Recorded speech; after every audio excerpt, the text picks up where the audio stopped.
Hello, all, and welcome back to yet another Pioneer event. Today we have Ghaith and Giuseppe uh, with us today for a session on brain versus AI. So let me welcome both of them. Hello. Hello. Yeah, Hello, it would be very good if you both could introduce about yourself, please. Sure. Thank you, first of all, for the invitation. I'm Giuseppe Bonaccorso. I am now heading a team of digital health data science in pharmaceutical. And beyond my, let's say, professional activities, I'm very interested in the connection between psychology and AI. And I would like to discuss in this session about these topics in more details. I'm Ghaith. Thank you, Manpreet, for the invitation. And really, I'm really happy and honored to be with Giuseppe. And in fact, I'm also a AI interested person. I'm focusing on AI in healthcare sector, founder of AI Hut in Dubai. And yes, the topic today, it's pushing us to be here. So that's good. So, moving ahead, what was this one idea that comes to your mind when you hear that psychology or AI is related to human mind or human body or human self? Giuseppe, you first. Yeah. Well, first of all, whenever we talk about intelligence, we need to consider that the only intelligent beings are animals to a certain extent and human beings. So, um, if we want to understand how human beings behave and how to create an artificial intelligence that is really connected with human beings and can become also a cognitive extension of human beings, we need to think about all the developments of cognitive psychology, neuroscience, to understand exactly how these processes can be transformed into models. So the connection is extremely natural. Unfortunately, sometimes it's seen as not the main goal, but in the end, if we look at real applications of artificial intelligence, is to create machines that can act on behalf of human beings, exactly like they other human beings. So this process can happen only if we have a complete understanding of the connections and we try to find the missing links. Gate.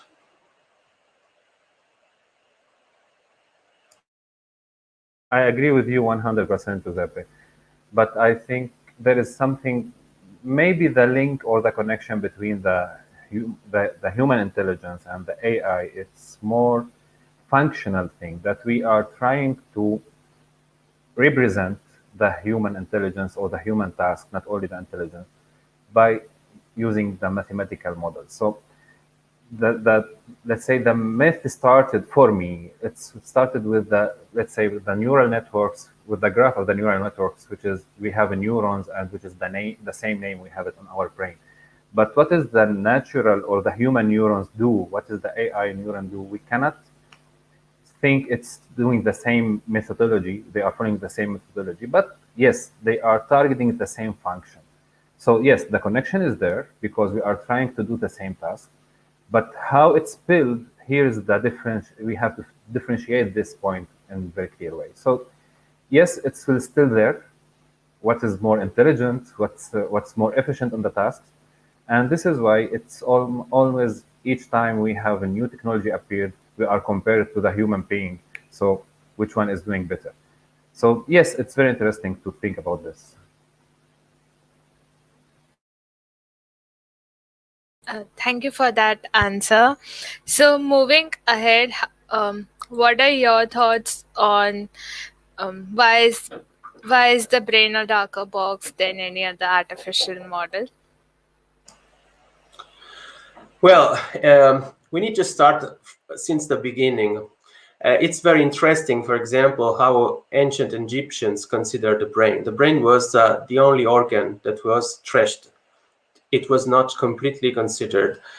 Everything in terms of functionalities, high-level functionalities, was concentrated on the heart. Think about why we, for example, when we make a judgment or when we swear, we try, normally we put our hand on the heart, is a way to connect our center, theoretical center of intelligence with the context. Of course, now we know that this is completely false, but unfortunately, for a very long time, the brain was completely considered as more than a darker box, was considered something without any real function. Moreover, for a very long time, also, for example, psychiatric disorders were demonized. So there was no possibility to study how some events could affect the behavior of people, because those people were considered people to isolate, not people to study, to help. So nowadays instead we have a full understanding that the brain is the center of our cognitive functions, is the center of the majority of high-level functions, and there is an interaction with with other organs, but the brain remains the main center. And this center is extremely complex for some interesting reasons. The first one is that is probably one of, or I would say that the only organ that has so many different functionalities. Um, when we look at the brain, we are looking at a machine that has some specializations in some areas, but it's also some plasticity and can do many things. So we are still trying to understand how these functions are mapped and how can they evolve. Moreover, the brain is extremely complex in terms of actual functioning because of the simplicity of the brain itself. I mean, this is something strange to say, but if we look at other organs, like the liver, for example, we see there are very complex chemical reactions. If we look at the brain, we see a very simple functioning, extremely simple to a certain extent, not very simple, but relatively simple. But this simplicity is put together inside a very big network, and this big network creates, we can say that let these functions emerge. And this is still part of the mystery, because this is still the origin of the concept of the duality between brain and mind. We normally use the word brain to indicate the organ and mind to indicate the functions, but in reality there is no difference between the two, because without a brain you cannot have a mind. So it's probably the next discovery in the future is the conquer of the brain, understanding exactly how the brain works and how it's possible to interact with the single components, not only to reproduce it, which is a possibility for AI, but also to enhance and help people, for example, who had injuries in the brain. So enhance some abilities and being able to repair some damage. We know that the brain has this limitation that cannot repair the damages. So it's extremely darker for many reasons. Just to summarize my answer, it's probably the youngest part of our body that we know. We know other parts much better because they were studied, or at least they were observed before. The brain is the last, and it's the future of the research in order to not only for neuroscience and medicine, but also for AI. It's interesting what you said, Giuseppe, especially when you speak about the brain and the mind. In fact, just want to mention some statistics appeared with the people who has changing their heart. For example, for any reason they have this kind of surgery. There is strange habit appear to them, which is not related to the brain. And this is what you mentioned about the ancient Egyptian when they are speaking about the heart. And the heart, it's also not only with the ancient Egyptian. It's for all civilization, there is a lot of focusing on the heart. For all the religious also religion, they are focusing on the heart. Yes, there is some symptoms appear that the heart is playing role here. For me, why let's say personally, not scientifically, I like to believe on that because we see that when we are thinking about the AI, it's data-driven decision making when we are implementing any algorithm. When we speak about data, that means really data. It's stored, it's readable, it's reachable, and then this data is describing the fact, and we are trying to find the pattern. According to that, we make decisions. Now, for the brain, it's something different. Even if we have the same data, we are unable to decide to make the same decision. For example, me as a human being, using the same data, if I want to make the decision, it will be totally different. One example I want to mention here, it's a statistical also study appeared about the election in USA, that they found the most important correlation between the winner of the election, who will be the president, and other, let's say, features from his life. It was the shape of the face, the symmetry of the face. That means the people is choosing according to non-logical reasons sometimes. This is what the brain is doing. So that's why the brain, yes, it's dark for us. We are unable to understand how it's work and exactly what kind of data it's, let's say, processed in the brain. This is something very strange. For example, I feel that most of the time our decision is made by fear and by emotion, let's say, by fear and passion. What we fear about, we want to eliminate it. What we have passion about, we want to make it. It's more than real logical reasoning data we are using.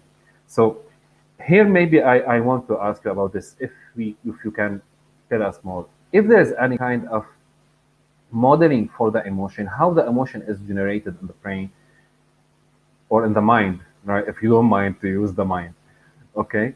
And what is really data or not?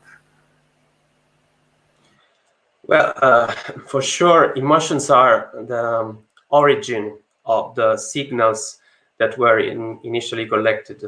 I mean, we call them now emotions, but in general, as animals, we receive a lot of signals from the environment. Some of them are negligible, some others deserve a lot of attention. So if we look at the evolution of the brain, we observe that the original part of the brain is extremely sensitive to any kind of feeling that we now call emotion. For example, fear, or in some cases, let's say the trigger to make the decision to fight or to escape as soon as possible. And this is necessary because for the animals, it was necessary to act very quickly. Emotions, however, persist also after the development of the neocortex, so after the development of the high-level functions, which are the main conquest of human beings.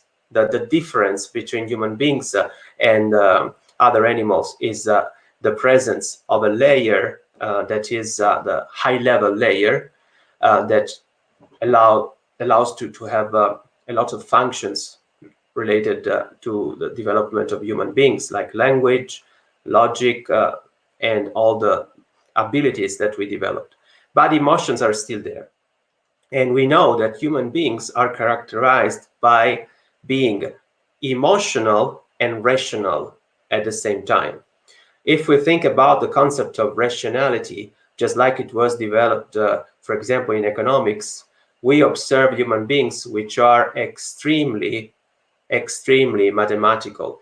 I mean, they should act according to some principia, which are in reality never followed. We know that our life almost in every circumstance is influenced by emotions. And this is a characteristics of the real neurons. We can discuss this later, but the real neurons are based on a dynamics where there are components which can trigger some different behaviors, some different moods, some different emotions. So modeling an emotion is extremely difficult for a single for a reason. First of all, because there is no representation of the emotion itself. I mean, when we talk about logic, for example, a logic reasoning, we have this defined through the language what logic reasoning means. So we have to translate this concept, and this is automatically done. But when we talk about, for example, fear, what we can think is fear is imagine that you have a system that has to make a decision. Fear can be like a short circuit. So fear can be a moment when, according to some external elements, the system, instead of processing the data according to a more complex circuit, goes straight to speed up the decision. But we need to consider that the element that led to the development of these emotions is the environment. So without an environment and without the personal experience of the emotion, so without the understanding, which is only intersubjective, we must be clear about this. This is not subjective, it's not objective, it's intersubjective. But because when for example, if you tell me I have an headache or I'm worried for this reason, I can say I understand what you're saying. This is completely false because I have no idea of what you're feeling. But we have defined a sort of a connection through the language. And so when we experience something similar, we can make this connection. And so when you say I'm worried, I can think about a time when I was worried and I can say I understand you. But in reality, I have no idea what you're feeling. I have no idea of what pain is. So this is the real problem that we need to overcome. And probably this is one of the most mysterious, quote unquote, part of the intelligence, because it's the way of modulating the intelligence, of changing the way how we process the data, but using some, let's say, faster ways, faster lanes, we can say, for processing the data in some cases, or shorter lanes. Or for example, if I'm depressed, I say I'm depressed. I just stop processing for some time. I renounce. I cut some signals. But all these elements are defined in an objective way, which is clearly not applicable to a specific case. So that's the strangest and most mysterious part of emotions. But adding to it, I would like to ask you something on my personal end that due to COVID, there was a lot of research work going on how people are reacting, their emotions getting studied. There are a lot of Reddit groups that target and see the healthcare and how the people are talking about a certain policy and the situations with respect to lockdown, and also a lot of research is going on that field with respect to understanding the emotions of people. So what do you think that how is it coming in real actually? Do you want me to answer? Okay, I start. Uh, well, yeah, you're right. I also read a lot of articles because together with the pandemic, the biological pandemic, there was a psychological pandemic due to the fact that the majority of people are not used anymore to be confined in spaces. The majority of people like us don't have experiences of very, very drastic situations that force you to this kind of, we can say, segregation. So the idea that you can't, I mean, if you choose, you can also decide to stay at home for a month to work to because you're bored. But the idea that there is something external imposing some restrictions created a lot of problems. Also in the smart working, that was smart till a certain point because the human contact, in the human interaction, meeting. Also looking at each other directly is a way to change also your perception of of the day. So you're absolutely right. There are so many people who have problems, and there are some programs to support people. And in this case, I have to say that the people who are more prone to have problems are the youngest. The elderly, in this case, showed a more resilience to a certain isolation. But the youngest people, in some cases, literally said, "I'm feeling crazy," because they um, are not used to think about their life limited to sometimes just one or two people. And this can accumulate over time. This stress can accumulate over time, leading to very, very severe consequences.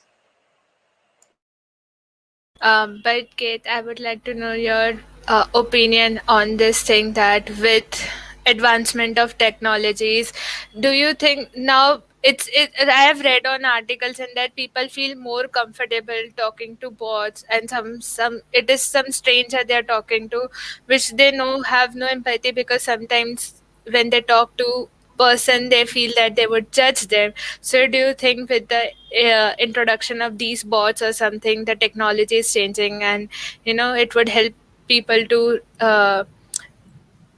express their emotions easily with a person rather than with a bot? So I'm not. Let's say I think the bots or the chatbots or discussion with kind of robots. For me, I find it's only for until now it's only for commercial reasons. Now, for this applications that appeared for the mental health, yes, it's sometimes it's doing great job, but still, for me, I think it's until now at least it's for commercial reasons. It's just kind of reducing the human resources used for some case or another. Now, I will answer from my side first. I think no. When I want to make a discussion, even about my situation, my mental health, about my feeling I'm crazy or not, I prefer to have somebody to trust in, and then to speak about with him. Now, this is what's happened. Even let's say when we discuss this question from different area or regions on the world, we can find different reaction. So, for example, there is some countries they are not focusing on why they are isolated. It's more about not because they are isolated, because about their job, because they are working on daily basis. So there is a lot of, and I think in this case, no chatbot can help. For example, yes, sometimes because, but is it really? Here is my question. Yes, sometimes it will help because it's easier not to speak to person, and person can judge you or can use this information that provided against you. But is it really secured? Is it really now this information how it will be used in the future? It will be used to develop or to enhance this model. That's great. But if there is any other usage from our experience in the world, from starting from the social media itself, how it started, there is at least kind of a promotional use for this chatbots at the end. So, yes, personally, I'm answer personally, not from scientific point of view. I think it's too early to trust these bots. This is my final answer about it. okay, thank you, both of you, for such an insightful answer and your opinions to it. Moving ahead, I would like to ask, for all the famous algorithm used in AI, what is the implementation of algorithm for brain? Okay, if we, I will answer Giuseppe if you don't mind. Okay, if we mention that training algorithms, that mean if we are talking about supervised or unsupervised learning or reinforcement learning. Now, the let's say not the brain, the humans, all of us, we are following all of these methods. For example, unsupervised learning, sometimes we are applying this method for ourselves. Sometimes, most of the time, reinforcement learning, it's how the nature and the animals they are moving, how they are something similar. It's how we are learn to speak when we are kids. But in fact, this is the implementation of the method. That means the methodology, how it's followed. But the reaction of the brain against it, it's something different from what's expected in the artificial intelligence.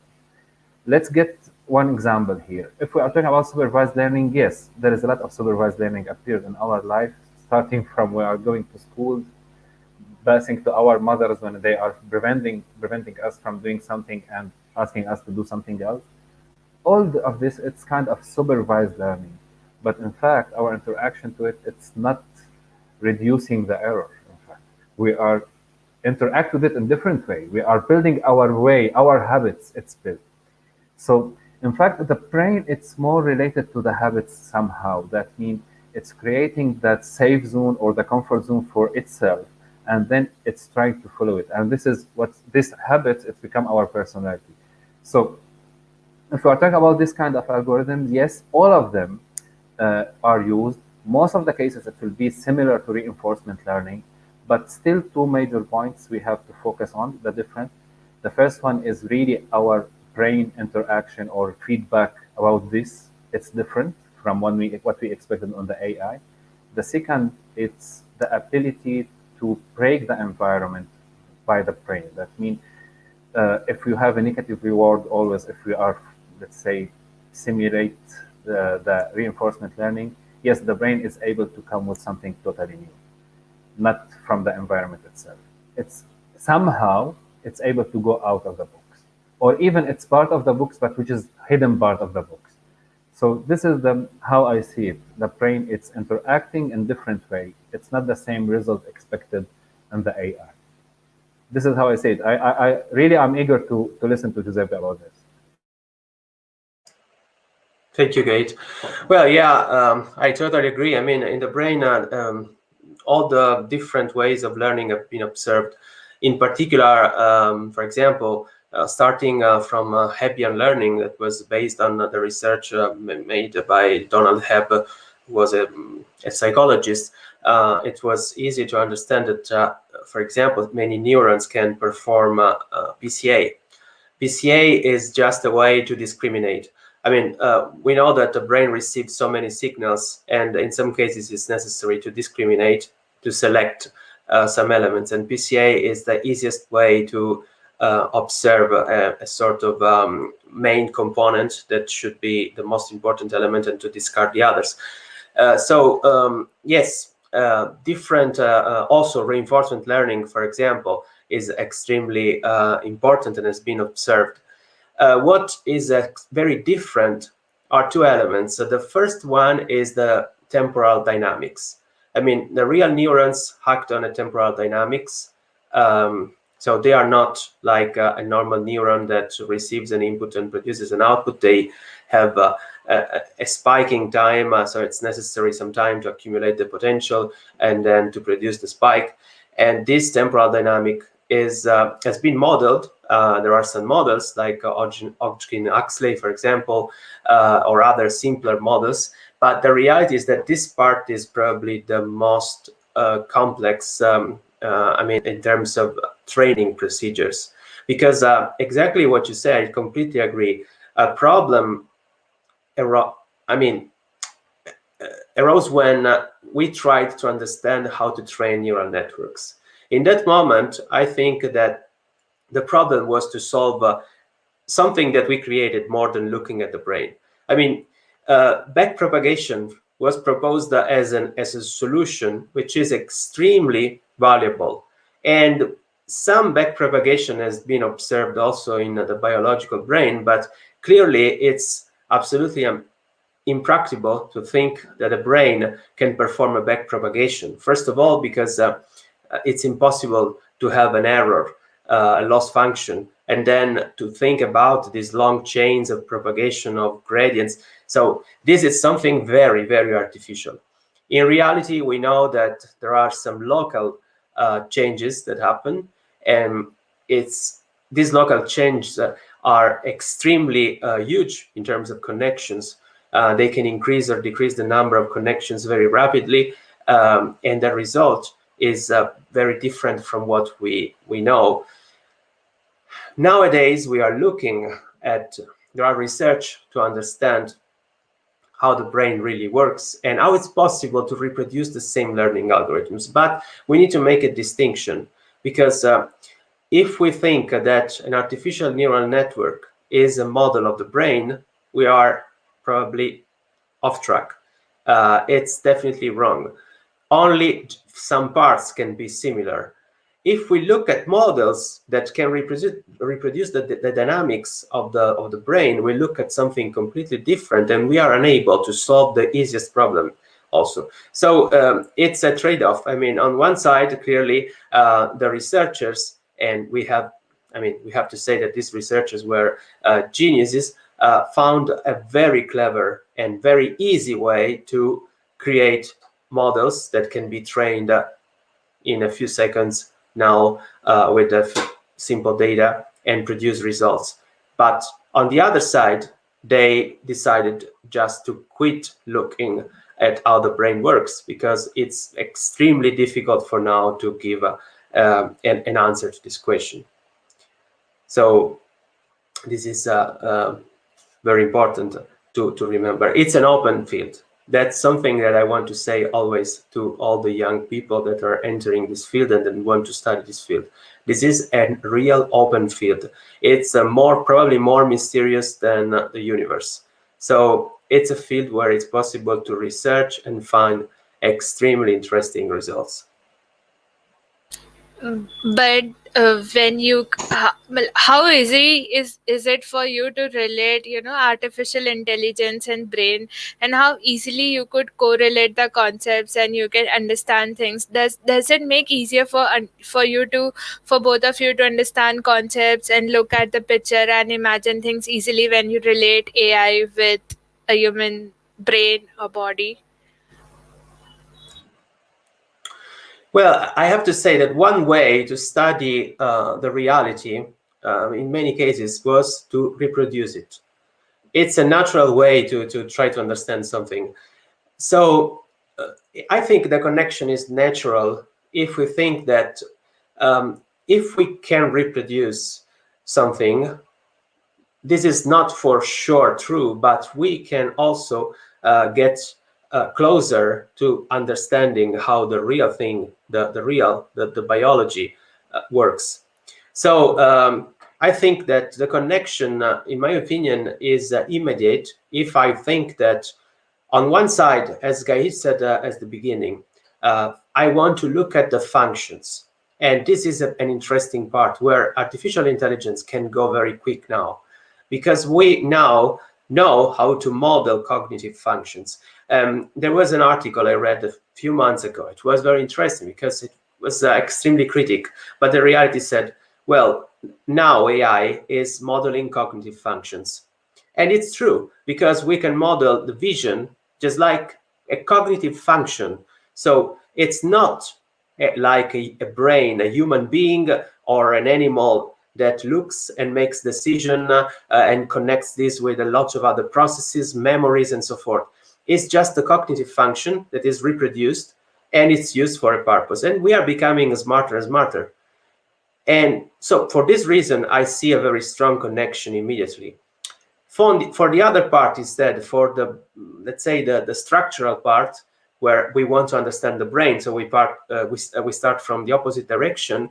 Artificial intelligence can be a good starting point to find potential theories that, of course, must be validated by neuroscience, but can be a good starting point, because some ideas sometimes are extremely easy. I made the example of Hebb.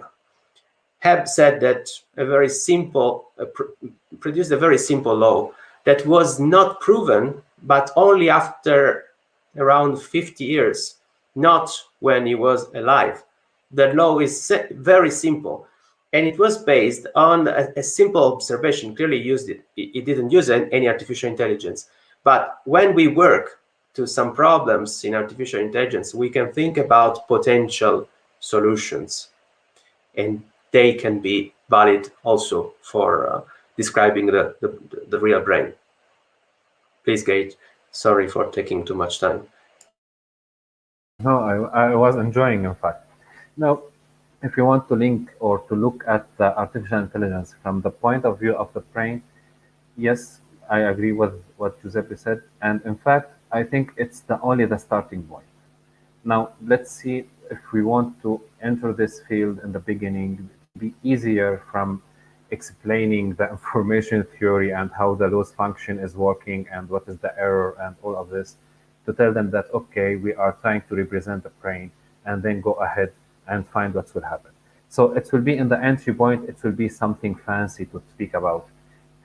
And as Giuseppe said, also there is a direct connection because it's doing the same functionalities. So at the end, you will find maybe it will give you a small step toward understanding the brain, how it will work. But in other way, I think there is no clear connection in the methodology of work until now. We don't have this proof that it's clear connection between them. I will go for another example. Maybe we can discuss about it later. But yes, until now, even when we are trying to implement something that we found there is some theories about it related to the brain, and go ahead and implement it on the artificial intelligence, it will be in very different way. That means we are getting only the idea from what's happening in the brain, but then in the artificial neural networks, it will work on totally different path. So according to that, we are just representing the brain in case of functionalities, which is very good. It's good to have this. But for example, again, I will use Giuseppe word for example, when I told him that I'm worried about something, and he told me I understand you. Even the word of understanding itself, until now, for example, for all the chatbots, is they are really understand what they are doing, or they are just reading from kind of data set. So the word understand, how to understand it. Until now, we don't have anything to tell us about it. So yes, I think it's good to have this connection, but not to trust it that much.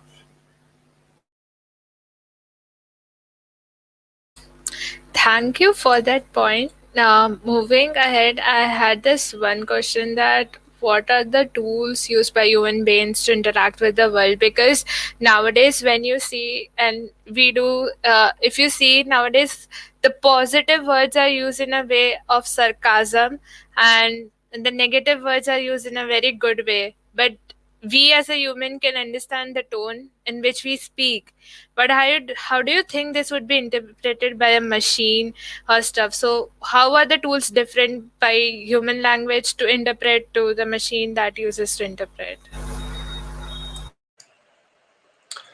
Oh, this is an extremely interesting question because it opens a real new chapter in the evolution of human beings. You're right. I mean, we started with emotions. I mean, we started with very simple reactions. These reactions were very limited, and they had a problem of, in particular, problems that now we can understand because we have the ability to speak. The main problem is, for example, communication. You know, some animals can create signals. They use signals, but they are very imprecise, and they cannot refer to something which is not immediately perceivable. So language became the main discovery of human beings. I have to say discovery or creation. I prefer to say creation. I mean, it's something that was created and improved over time and transformed completely the world, transformed the way we interact with the world. And the way we use the language allowed to create many other elements, many other steps in the process. Before answering to your question, I have to say, I have to add a simple thing, because when we say language, we can describe everything. In reality, human beings understood, also consider that this is extremely interesting, because they understood that language is so powerful that you can say whatever you want. I can say, my name is Giuseppe and my name is Ghaith at the same time. I can say it. It's true from a language viewpoint. That's why the first people thinking about the problem, in particular the Greeks, understood that it was necessary to introduce logic as element to create systems which have coherence. And only using these two systems it's possible to describe the reality in a way that is grounded with the reality, and it's not fantastic. I mean, we can use fantasy, we can do whatever we want, but we know that we are going against some logic rules, which are now accepted. I mean, the contradiction is a contradiction. Yes, in some cases, we know there are shades. And this is the connection to your questions. We can use other elements, like, for example, the tone of the voice or the way we look a person, the body. Everything can be used to transmit other signals. And this is the part, the original part. I mean, in the past, it was the only part, the existing part. Now it's something that remained. And we can use implicitly smiling or increasing the volume of your voice or using sarcasm is something that derived from inserting into the normal language elements that were slowly, not immediately, interpreted. Even nowadays, sarcasm, for example, or humor is extremely difficult to understand. What I want to be more precise.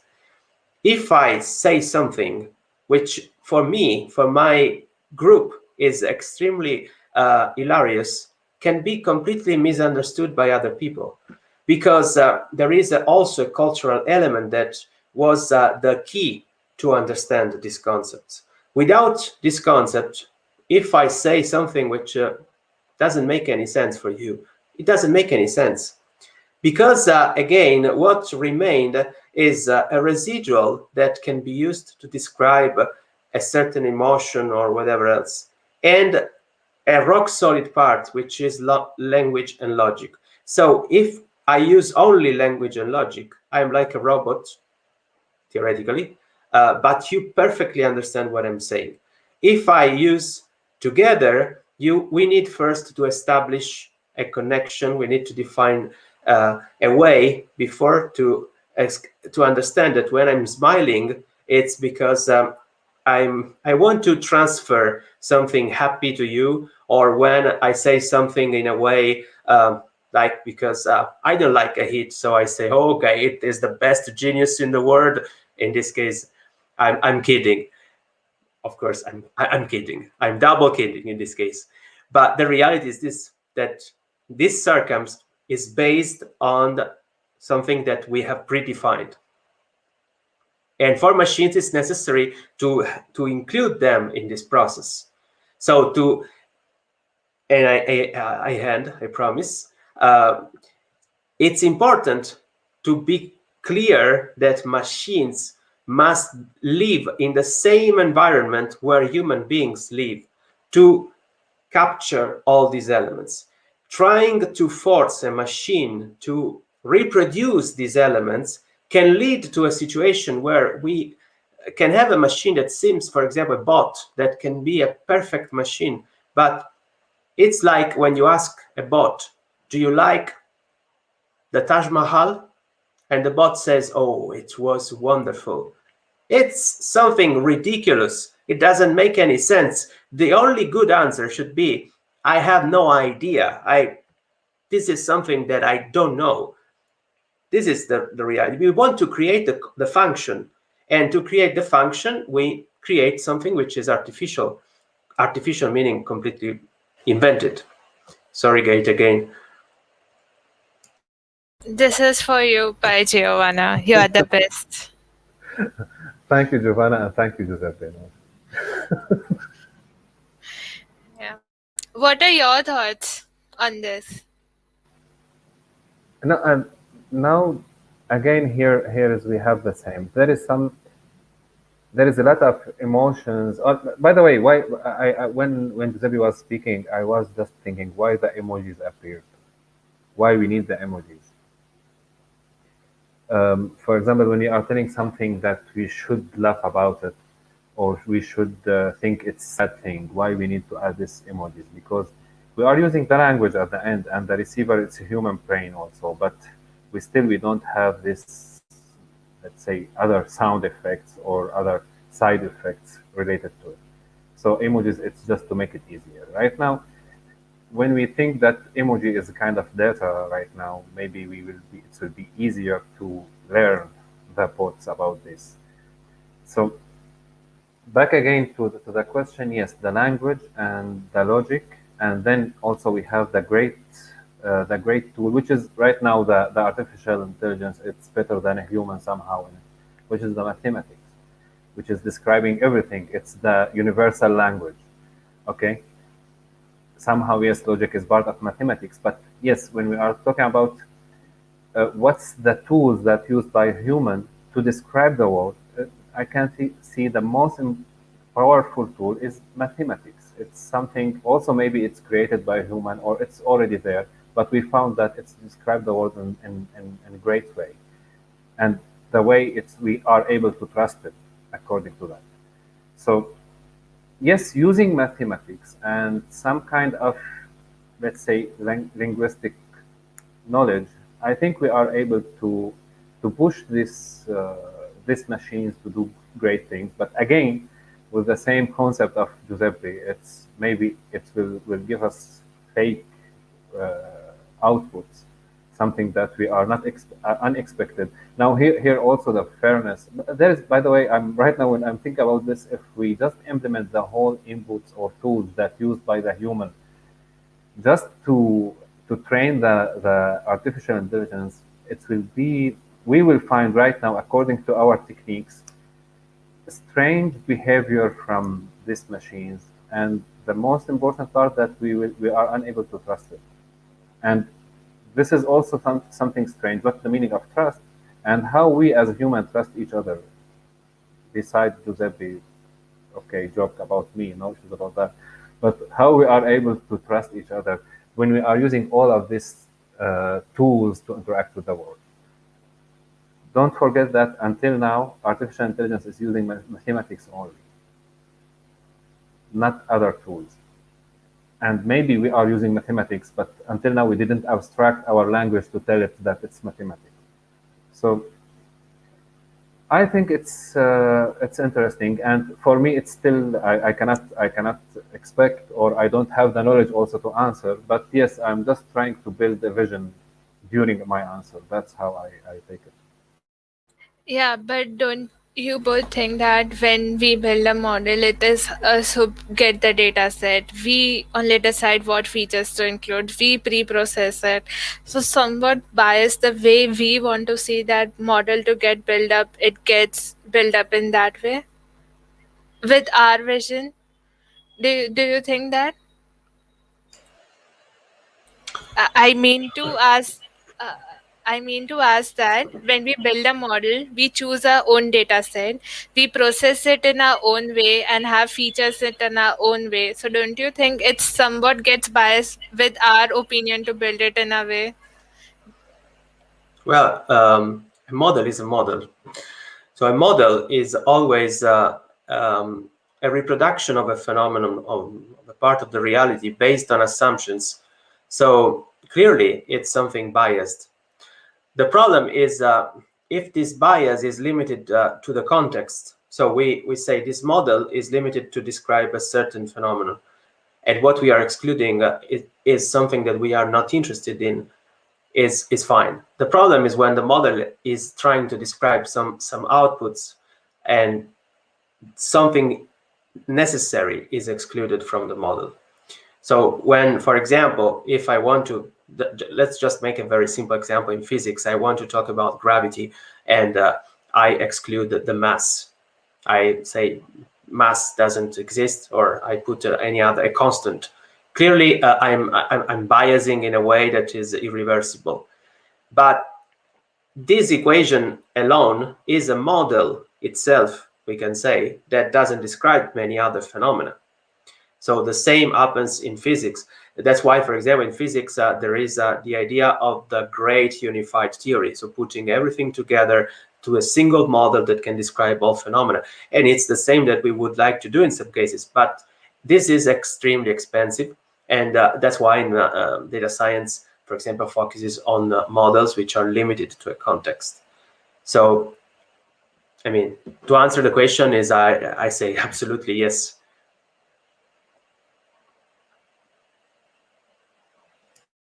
What is your opinion, Ghaith? Uh, this is something right now. It's first, it's approved, or even it's yes, the process of the modeling process, it's pierced at the end. So this is something expected. And yes, we as a team who's working on that, on building that model, we are trying to. That's why all the time we are talking about the human supervision. We are talking about the business experts to be included because we want to reduce this bias at the end or try to eliminate it.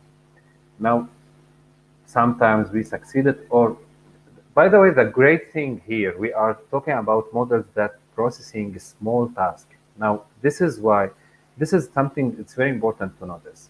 Even the GPT-3 right now, it's doing small tasks compared to what's happened to the brain. So when we are doing small tasks, it's easy to eliminate the, not easy, it's possible to eliminate the PAs or reduce the effective of PAs. It's, yes, it's possible to have some kind of fairness.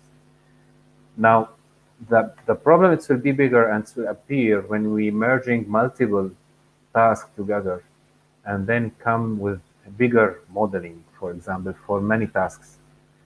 Now, at that point, are we really able to, yes, these small problems altogether, it will make disaster, or we find a way to, let's say, also reduce their effect? But also, again, the life itself, it's biased. It's we are not far from our world. That means the artificial intelligence don't expect to have 100% fairness with it, since we are living on this planet. So that's also, it's part of our life. So yes, it's expected. But maybe yes, we have to make kind of ethical control about it. We have few questions from the audience for you. So, I had a question. What do you think will AGI use? Anyone would like to answer? Both of you. Go ahead.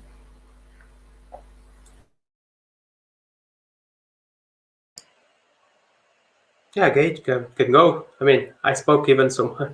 No, please go ahead first.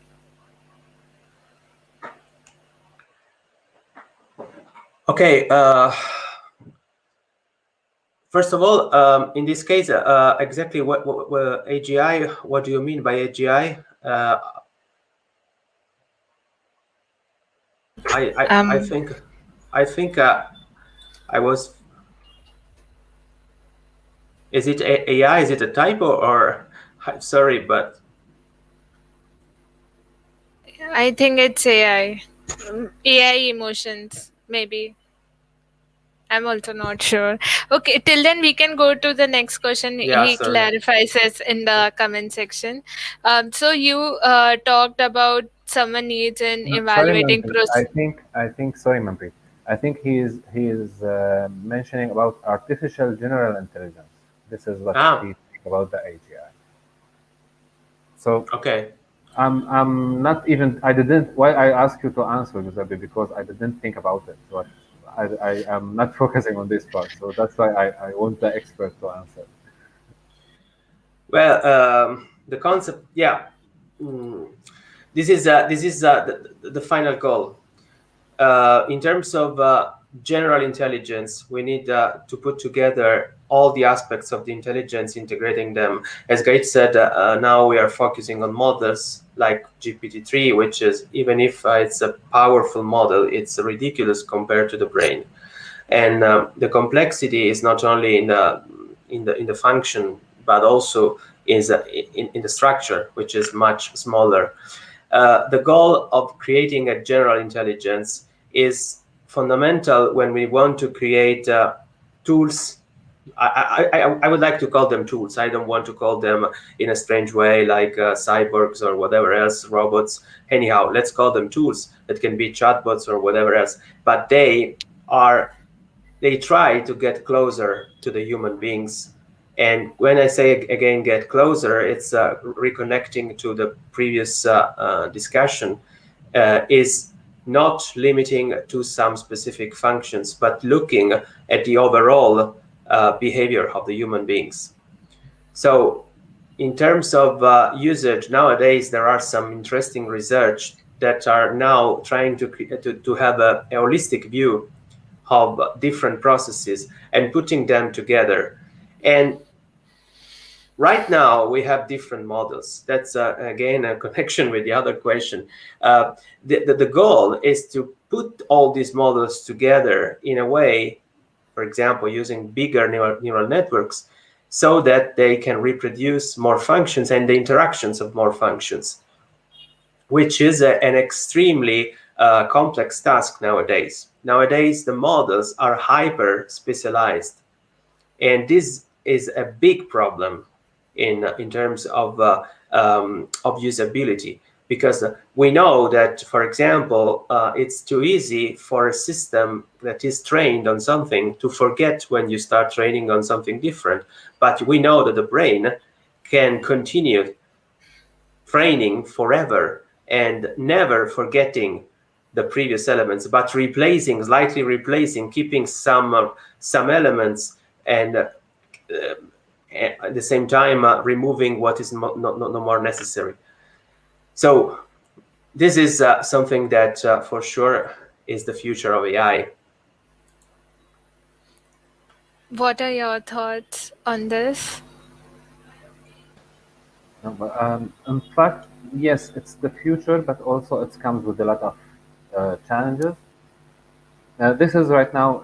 It's also just remind me with something when we are talking about the sparse training, which is a new method of training. It's used with some research right now. I don't know if it's really in production, but as researchers, it's already there. Which is we are using this huge structure just to perform some kind of task, and then according to that, the training, it's not fully connected. It's not dense network. That means we are creating kind of only small amount of neurons that will be activated. Now the others, it will be weighted as zero. So the network, it will be easier and costless to train. Right now, if we are able to train these eliminated elements of that structure to another task, so maybe we are able to make this kind multifunctioning with the same structure. But again, it's come with a lot of challenges.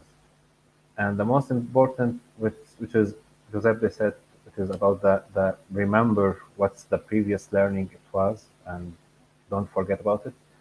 The second one is yes, it's the difference. I think the main difference here it's between the model or the tools that we are creating. It's giving us a kind of this one function or multifunctioning, but without its relation. That means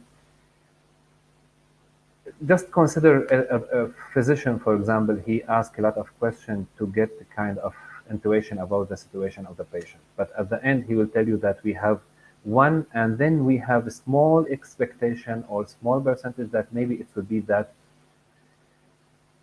disease. And sometimes he will raise the expectation because of other reasons. Is it possible to think about all of this together in one model? I don't think so. I don't, until now, at least. So it's good about the idea. Until now, I don't think we have artificial general intelligence as robust concept. But yes, maybe it's good to think about it. That's all. That's good to work on it. Just Thank to you add, so. Oh yeah. no, I was exactly in this moment. I thought about something that I read a few days ago. I mean, exactly. To have a complete general intelligence is necessary to live in the same environment, in the same world, to share that intersubjectivity. So the doctor and the patient are the same human beings, even if there is not a symmetrical reaction in that in relations or in that case. However, they understand each other. So if we try to replace one thing without considering that that one thing is just a tool and it will never get sick, it will never know what a cancer is, it doesn't make any sense to think about empathy, for example, because it's impossible. we have empathy because we know that we are similar, we are the same. That's also a message for all mankind. It's a way to solve some conflicts sometimes, to think that we have found a way to understand each other that is now only limited to human beings. Sorry, I stole again your time. Mm, no, no. So, when this recent happening happened, that Elon Musk make that as announcement that one day he'll implant a computer chips inside the human brain, and the goal is to develop implants that can treat neural disorders, and that may be powerful enough to put humanity on a very even footing place with possible future super intelligent computers. So what are your thoughts on it that he announced something like that now to build? First of all, I have to say Elon Musk is a genius, but is a person not to consider as so. I mean, it is to a person with a fantasy that is stronger than the business acumen in some cases. However, his idea is probably something that in medicine has been already experimented. For example, there are the idea of pacemakers for epileptic people, pacemakers for the brain. They can trigger some electric signals to reset the brain. So the idea of implanting circuits is something that has a logical rationality behind. The idea of now of putting like a card into your brain and you become Einstein or whatever. I mean, you can use a telepathy. Well, this is probably just a boutade. I mean, I don't think it makes sense, honestly. And do you think right now it will make sense for me? I got the answer from Giuseppe, so for me it's the same. But I think that one thing here, um, yes, maybe it will be this research or this experiment will be useful for increasing the limitation of the brain that we have. At the end, we are able to remember, but this storage in our brain, it's at the end limited, and it's limited with importance. So maybe this will help for that. So it's maybe the telepathy example is not that much important, but yes, maybe in the not near future, in the future, okay, we can find that there is some kind of expansion for why you are using, for example, why you are using computers right now, because we need this help. So maybe it will be built in somehow with our brain. But yes, the other point, yes, I totally agree with Giuseppe. It's not now, and I hope it will not come. This is something from my side. Yeah. So before we end this, we have the last question from the viewers that what's your estimate and when can we get answer and how to evaluating knowledge process for the brain understanding like neuroscience and deep learning and how the study will go ahead. Considering the evolution was extremely rapid at the end of the last century and is still going on very quick. I would expect that the end of this century will be for sure revolutionary. Of course, it's necessary to think about other situations that can slow down this process. But complete answers, okay, just to be clear, if you Kushal, I mean, if you say for answer, you understand, you mean something that is exhaustive. Probably we need to. I don't know. I have no idea. Honestly, it's extremely difficult to have a complete understanding of the process. But considering the evolution, we are going in the right direction, and considering the speed of the evolution and the results, I think that the next generation, our children, and maybe our nephew can be the main characters of this revolution because of the speed of the results. If, of course, other COVID and other situations like this slow down the processes, and we have to take into account also the fact that sometimes instead of going forward, we need to stop. So it can happen also. Ghaith? I sometimes today I'm forgetting myself that I have to answer. I used to ask, by the way. This is okay. Now, yes. In fact, I think it's kind of corrective action comes from the nature that when the development or the enhancement is going faster than enough than needed, it will be stopped. So, by the way, from my narrow study of the history, I'm not that much expert on that. I see that yes, we are able to find fast or more quick development right now, but in fact, it's the same, following the same chart. It's not something revolutionary happened. Okay, we are getting the results of the, let's say, the enhancement appeared on the last 2 centuries. So yes, I think we are in the same, maybe if we are expecting when and how, yes, we are able to get full answers maybe at the end of this century. But again, we are not on, let's say, that development of AI field, it's, let's say, as expected. It's not something it's not like what's happened in Tesla, for example. It's become the biggest car. No, not like this. We are on the same chart, nothing changed. Yes, but right now we are getting the results. This is what's happening. So, and let's say it will be quicker and quicker, but again, it will follow the same chart, the same function will be there.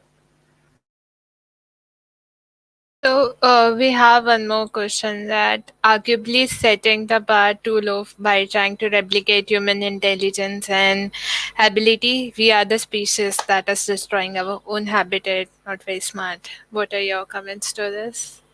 Both of you would like to make. We are the species that, considering his intelligence, is doing all these things. That's the problem of rationality that we discussed initially. Rationality is not so global. It's something that can seen very easily from a local viewpoint, but from a global viewpoint, global rationality is something that probably is a myth, is not something concrete.